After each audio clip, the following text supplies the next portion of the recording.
here. It says use the identities below to solve the expressions. Okay, these are actually really fun. So let's go slowly through these. Tan theta, cosine theta. Okay, so we can change tan theta into something else, can we not? Let's use its identity to switch it into sine theta over cosine theta.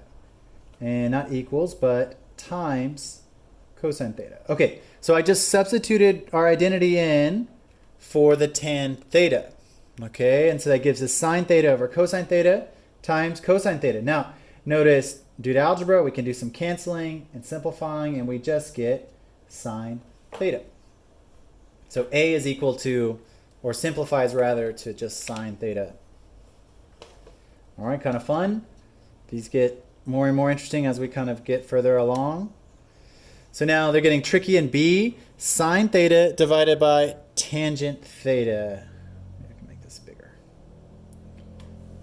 Cool. What's this guy going to equal to? Well, just like before, we're just going to substitute that identity in, and we're going to play around with the algebra. So now this is sine theta over cosine theta, right, in the denominator. So now you need to recall your algebra knowledge here to solve this. What do we do when we have a fraction within a fraction?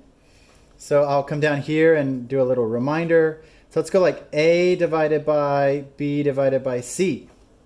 Cool.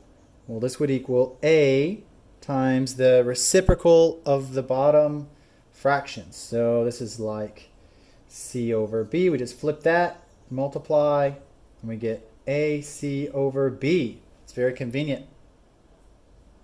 Cool, that's how that works.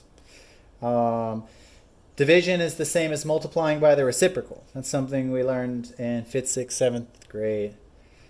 Okay, cool. Let's apply that here to the trig functions. So now we can say sine theta times the reciprocal of the denominator, which is cosine theta divided by sine theta. Cool. Notice the sine thetas cancel, and we get, of course, ran out of room, just cosine theta. Cool, that's that. What's that one? These simplify down very nicely. Okay, almost done. Let's see, the very last one is 1 minus sine theta squared. This is a tricky one. Okay, so in your brain you should recall the identity we learned, which was what? Cosine squared theta plus sine squared theta equals 1. Notice I do a different notation than what the book shows, but it means the same thing. So sine theta squared is the same thing as sine squared theta. Exact same thing. So now, what is this and how are they getting this? Well, let's manipulate this a little bit to figure this out. Could we move one of these two pieces to the other side to kind of get this? Why not? So we've got sine on this side. So it looks like they moved the sine function. So let's see what happens when we move the sine function. Minus sine squared theta minus sine squared theta. What do we get?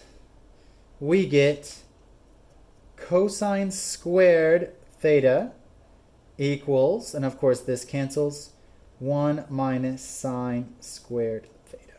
Cool? Which is exactly what the question asked for. So the answer to this one is cosine squared theta, or you could of course write it how they write it, cosine theta squared. Cool, that's it. That's the very last one. Good luck, you guys. Good luck with this homework. Hopefully this helps. Talk to you soon.